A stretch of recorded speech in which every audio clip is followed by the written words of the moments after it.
This councillor is a Freemason, but he doesn't always tell the public when he votes. Neither does this councillor. Do we need a register of Freemasons to force them to be more open? If there's nothing to hide, why give the impression that you've got something to hide? Or are Freemasons being unfairly singled out? Freemasonry is a system of honesty, trying to operate to standards, and if you believe in that, then you don't break the law, not in practice or even in spirit.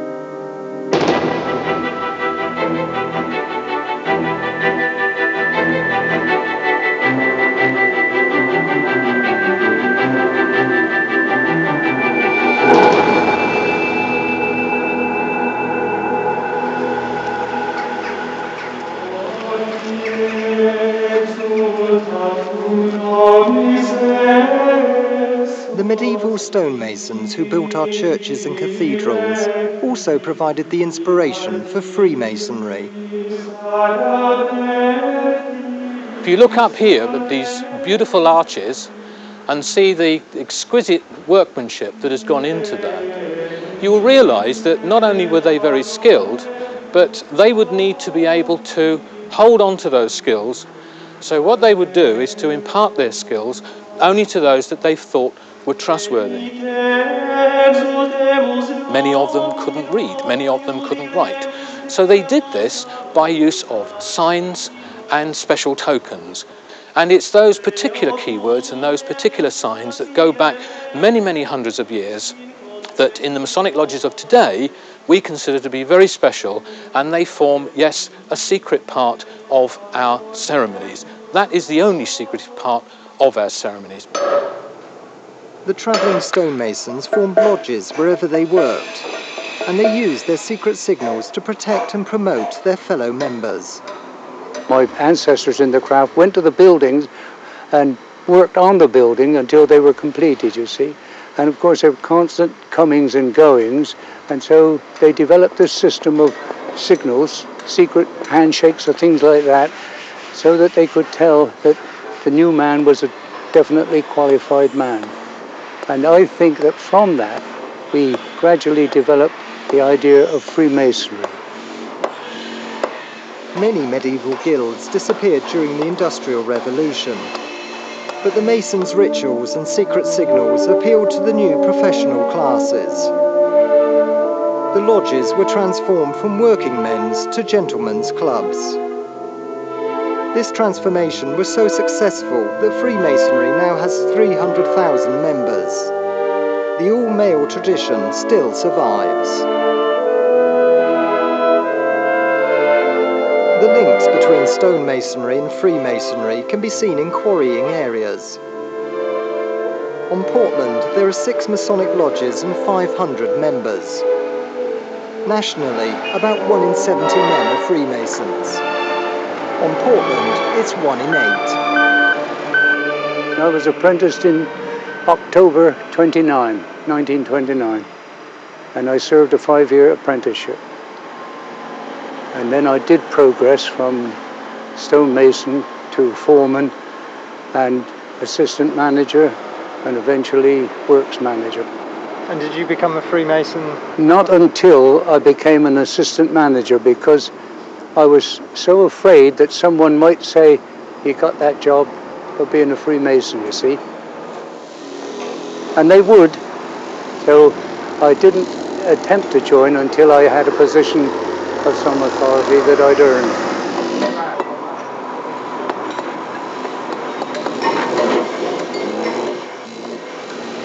When I was apprentice, we were trained to lift the mallet and brush the lobe of your ear.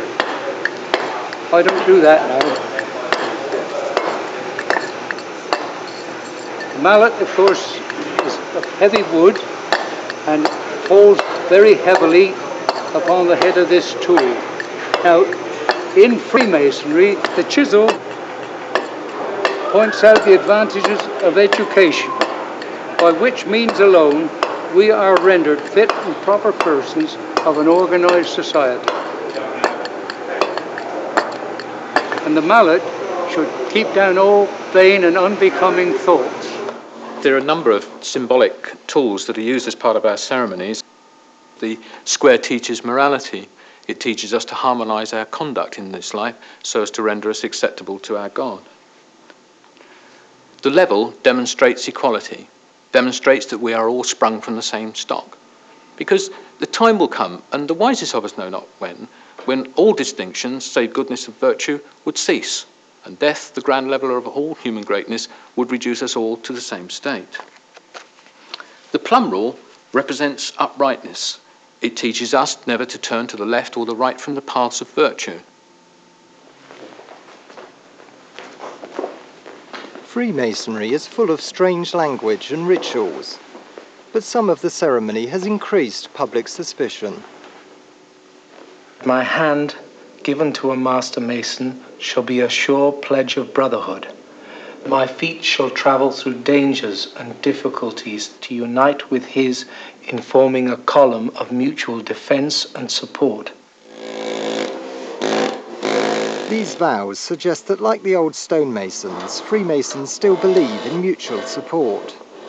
So do they also protect and promote their own members? Some people believe that Freemasons enter Freemasonry to sort of get on in their careers. Is that not the case? I think probably that it's true to say that one or two may well do that. But in reality, once they're joined, they soon learn the principles of Freemasonry. There's absolutely no hiding place for the wrongdoer in Freemasonry. The board would not have authorised me to reveal names without the men's permission. Public suspicion about Freemasonry led to a parliamentary inquiry. MPs wanted to know the names of any Masons involved in the corrupt West Midlands crime squad. You're telling us to mind our own business, aren't you? No, what I'm saying is that I and Freemasons generally resent what seems to be a fishing expedition when we are delighted to help the specific inquiry. No, I'm sorry, is that yes or no? Well, Do the lodges know the occupations of their members, yes or no, please? do they have a record? No. Do they know them? Possibly yes. It's not as simple as that. No, excuse me. This is exactly what I want to get at. They were very, very reluctant to have anything to do with us, and they seemed to think that they could pick and choose whether or not to answer the questions. Well, I mean, in a sense, they could. But as we had to point out at one rather tough session, there could be consequences for them declining to answer the questions which we had asked them. You know, if someone would give me a specific allegation against the names... The answer is no, isn't it? That you're not willing to allow the committee to assess this information? The answer is yes, with a caveat. I'm saying that your records, either at provincial or national level, are sufficiently adequate to enable you to answer the questions we put you, or most of them, if you choose to. With a caveat. It used to be your position that you would cooperate with Parliament. Has that now changed? No, I'm cooperating as far as I can. Do you understand that if we now issue a formal order for the information, a refusal to cooperate may amount to contempt of Parliament? I've answered that one, yes. Yes, you do understand that. We are the ones who will decide what the questions are, and the decision for you is whether you're going to answer the questions we put to you to the best of your ability. Now, there's two possibilities of that. One is yes and one is no. But we're reaching make your mind up time. There are ways and ways of answering questions, and they, I believe you me, they answer them with a minimal content. I think I should probably have to go back to the board and ask them, because what I've come here is with a very clear idea that if I have specific allegations and the leave of the men, then the names can be given. Now, I've got the leave of the men on condition that the specific allegations are made, and that is yes. It's a yes, but it's yes. I'm willing to help. I'm not saying no. Well, but you're not willing to provide the names on the basis that we are asking. Not straight out. No, I'm not. So the answer is no, isn't it? It must be considered. Well, I hope you can accept it as being no, but not in a contemptuous way. Well, that will be for Parliament to decide. Thank you very much. The names of the Masons in the crime squad were eventually released, and the committee concluded that Freemasonry was not the primary cause of the problems. But the government still wants judges, magistrates and policemen to declare their membership. Voluntary registration started 2 years ago. So far, only a third of policemen have responded. I think it was probably right for the government to take a fairly soft approach at the start of it. The big question now is, having got a disappointing response right the way round, is when and whether it will move to oblige people to make this declaration if they're employed anywhere in the criminal justice system.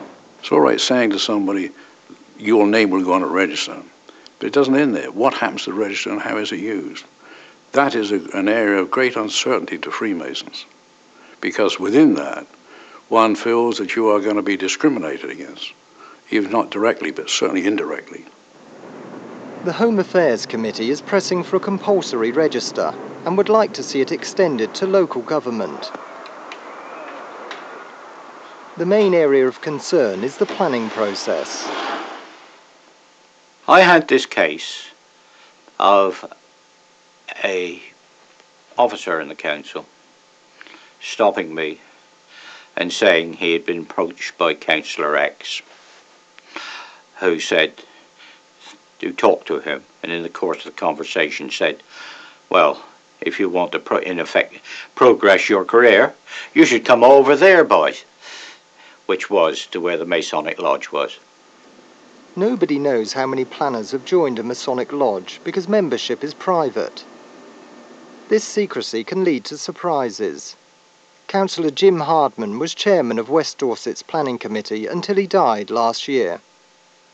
I went along to pay respects to a man that I thought a lot of. And I sat in the pew in this village church, and I sat right behind the coffin, and then it hit me really smack in front of me was the symbols of Freemasonry, the dividers and the compass.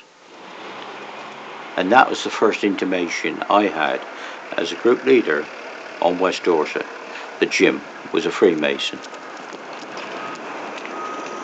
The rules of local government do not force Masonic councillors to declare their membership, but they do have to declare an interest if a Mason from their lodge submits a planning application. The councillor should declare the interest. He doesn't have to say what it is, but he needs to declare it. And he then needs to absent himself from any decision-making process involving it. He needs to keep away from it. He needs not to go to the meeting where it's being discussed.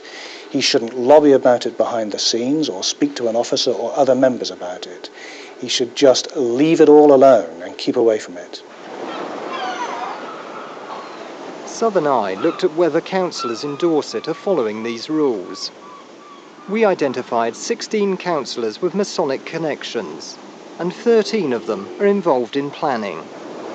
One of the longest serving is back on the Masonic Isle of Portland. Are you aware that sort of under the local government code of conduct you're supposed to declare an interest if somebody in your lodge submits a planning application? I wasn't aware of that, no, but as far as I know, I'd never been involved with any member of any lodge. We found an example where a fellow lodge member had submitted an application. There's no suggestion that Mr. Ames tried to influence the committee, but he did not declare an interest. Mr. Ames has temporarily resigned from the Freemasons, and he's not sure whether he was still a member at the time of the committee meeting. I think I probably wasn't. But as I say, I take applications in the planning on the evidence I've got, and if I'm not happy with it, I go to look at it myself and form my own opinion. There is also one Masonic councillor on the Northern Area Planning Committee in West Dorset. Terry Farmer joined Sherborne Lodge in the same year as Owen Curtis. Mr. Curtis has since submitted a planning application to Mr. Farmer's committee, and so have 2 other members of Sherborne Lodge. There's no suggestion Mr. Farmer improperly influenced the decisions, but he never declared his interest. There have been these 3 cases where Freemasons in your lodge have submitted planning applications. Why have you not declared an interest? Well, none of them have been my personal friends. I'm a member of the Conservative Party here. There are about 500 members in Sherborne. Some of them I know very, very closely and are what I would call my personal friends. If they came up, I would then declare an interest in the same way if a Freemason that was a personal friend of mine, I would do so. all the lodge members don't go to the lodge. I mean, some people like myself are not that frequent in attendance due to the fact that they've taken on other duties in public life. In theory, the Ombudsman is probably quite right. I don't think in practice you could actually really keep this to the rules. The Ombudsman cannot comment on individual cases, but he says it's vital that councillors do keep to the rules. This is, after all, a secret society. It works on secret signs, secret codes of language. Meetings are held behind closed doors, and many people are suspicious that Masons are there to further the ends of other Masons. Well, that's a suspicion that really can't be allowed to visit local government. Do you think the secrecy surrounding the movement breeds paranoia? Obviously does. I have to admit that, because that's the situation that we find ourselves in today, which I think is very unfortunate. All we really ask is that the general public look at us the way that we are, instead of accepting innuendos and things that unsubstantiated allegations. Freemasons say their secrets are harmless. Worshipful Master, an alarm. And that revealing them would spoil the experience for new members. Whom have you there? Mr. John Smith, a poor candidate in a state of darkness, who has been well and worthily recommended, regularly proposed and approved an open lodge, and who now comes, of his own free will and accord, properly prepared, humbly soliciting to be admitted into the mysteries and privileges of Freemasonry. Although we're not a secret society, we do consider the internal workings of our lodges private, but that's not because anything that goes on in the lodges are anything that we would be anyway ashamed of. Are you therefore willing to take a solemn oath, founded on the principles I have stated, to keep inviolate the secrets and mysteries of the order? I am. We teach the member, stage by stage, to have a greater self-awareness, knowledge of oneself, and the various characteristics that we feel are most important for all citizens. Then you will kneel on your left knee. Particularly charity, benevolence, fidelity, and generally speaking, to be a good and upright citizen. Give me your right hand. And that is better communicated, we feel, in the old ways of teaching, and that is two-part plays where the individual member participates in the whole of the role play from beginning to end. That is the way the old stonemasons used to do it in the very old days, and we just propagated that down through the generations to today. The ceremonies may be hidden from view, but Freemasonry is slowly moving towards a more open policy. Not the easiest thing to clean. Now all of these come off. This museum in Poole can now be enjoyed by the general public. The history of Freemasonry in Dorset goes back 264 years, and there are artefacts from many of the province's 48 lodges on display.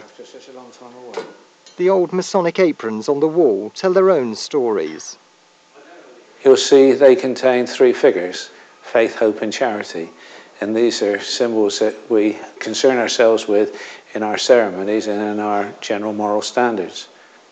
We think that maybe some of the ladies took a terrific interest in made a lot of adornments on them that only the men appreciated. Let's take a lot of maintaining. I wonder if you get the same quality of workmanship today. It'd be very nice on the dining room table. We've always been the subject of humour to the outside world, and it is very interesting. Postcards, cartoons and so forth. There's quite a number of them here that generally take the mick out of us in a quiet way, but all in good nature. No violence, no bad feeling, just good fun. Freemasons are also keen to promote their charity work. Here we are, all done and dusted again. Nationally, they raise £15 million a year for good causes. One of Dorset's biggest charity events was a Pirates' Day Out for disabled children on Round Island. That was a wonderful day. It's one that will always live with us. It started just from an embryo idea from some of our members, that with some of their work in the community dealing with disadvantaged children, Nice for each of you. that we ought to be doing something special for them. £20 vouchers. I always remember the looks on their faces. They had a wonderful time.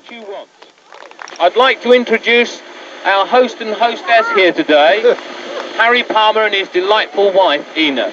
Now, they're the ones who have hosted the event today on this delightful island. Without their kindness, this day wouldn't be possible. The owner who allowed the children to use the island that day was a Freemason called Harry Palmer. For all of your help and all of your kindness, and thank you for helping to make this day such a wonderful success. Mr. Palmer is a developer who has built hundreds of homes in Dorset. Some of his company's planning applications go through East Dorset District Council, where they're considered by Councillor Derek Burt.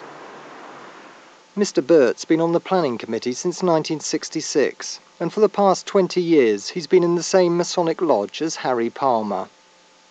Mr. Burt is one of only 3 Masons on the committee, and there's no suggestion he improperly influenced decisions, but Southern Eye has discovered that he does not always declare his Masonic interest. The amended plans for this Harry Palmer development in Corfmullen were opposed by the pensioner next door. You wait until they get the tiles on. It isn't going to look quite so good once the tiles on. She told Mr. Burt's committee that the executive homes would overlook her small bungalow. I thought they listened. I thought they were sympathetic. But when it's all over, you suddenly realise that you didn't get what you wanted. The builders got what they wanted. It doesn't look like it did. It's not a lane any longer. Maybe to put all the blinds around the wrong way. At the meeting she attended, Derek Burt never mentioned his relationship with Harry Palmer. Oh no, no. No, and it isn't something you even think about. Mr. Burt says he only declares an interest if the planning application is contentious, and he points out that he did so on one Harry Palmer development. But over the past decade, Mr. Burt has considered 13 Harry Palmer applications. And at 12 of these meetings, he did not declare an interest. Trust and confidence in the system is absolutely fundamental, and members of the public must be assured that councillors are always considering whether they have a financial or non-financial interest in something coming before them, and if they do, they must keep out of the decision-making process. The decision-making process in West Dorset involves more Freemasons. Brian Rowe is one of 2 Masons on the Western Area Planning Committee. He joined the Bridport Lodge in the same year as a developer Eddie Fry.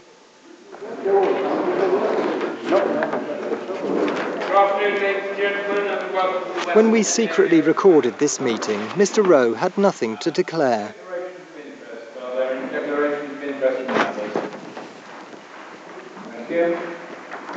He then voted in favour of an application by Mr. Fry's company, CG Fry & Sons. Those against refusal?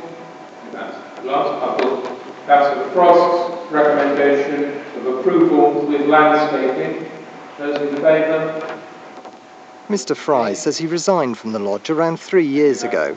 Because of that, Mr. Rowe felt he was entitled to vote. But the Ombudsman has indicated that even in marginal cases like this, councillors may still have to abstain.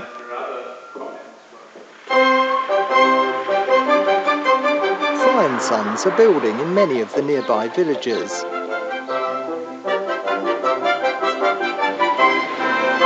Some of these sites had outline permission when the company bought them. But Fry's still submit numerous planning applications. Mr. Rowe has considered 27 of these since joining the planning committee 3 years ago. There's no suggestion he improperly influenced any decisions, but he has never declared an interest. Councillors who don't declare interests may also be breaking the rules of Freemasonry, as every Freemason promises to abide by a strict moral code. They take an obligation, which is a promise, to uphold the principles and tenets of Freemasonry, to not bring the organisation into disrepute, to not use their membership in any shape or form for personal or business advantage or that of any of the other members. They actually take a promise to that effect. About 30 members a year are expelled for failing to live up to these standards. Freemasons say this shows how seriously they take self-regulation. So if anybody was abusing Freemasonry or not declaring their interest, you'd want to know about it? We would want to know about it, most definitely. And you would deal? We would deal with it. We have our own discipline code, and we're very jealous of our own reputation and our good honour. Like the old stonemasons, Freemasons want to be left to regulate their own affairs. If the government disagrees and imposes a compulsory register of members, it will face fierce opposition from one of our oldest and most resilient institutions.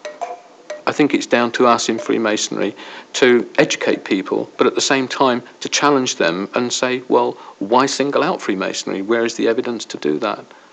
I've been a Freemason now for 40 years, and I know nothing wrong about that at all. Nobody's ever asked me to do something wrong for them, or I've never had any benefit other than social from being a Freemason. Within a Masonic lodge, there are many good people, many outstanding people, who do a lot of good works, and you cannot fault them at all for their role in society. But I do think that what it does, it provides a structure in which odd people who want to advance themselves can get together. Let me congratulate you on being admitted a member of our ancient and honourable institution. When I first joined Freemasonry way back in the 50s, I was sworn to secrecy, even to the extent that I wouldn't discuss it with my wife. Ancient, no doubt it is, as having subsisted from time immemorial. And honourable it must be acknowledged to be.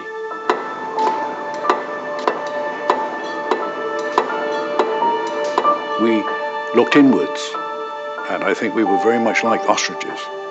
And if anybody said anything about us, we just turned our head and say, it'll go away in a week's time, don't worry about it. No institution can boast a more solid foundation than that on which Freemasonry rests. The practice of every moral and social virtue. So I think in a sense we brought it on ourselves. But like everything else, we are beginning to learn, we are beginning to recognise the changes in society, and we are adapting to them. The public want us to be open, more transparent. That is exactly what we're doing. Let me exhort you to dedicate yourself to such pursuits as may at once enable you to be respectable in life, useful to mankind, and an ornament to the society of which this day you have become a member. I am led to hope that you will duly come to appreciate the value of Freemasonry and indelibly imprint upon your heart the sacred dictates of truth, of honour, and of virtue.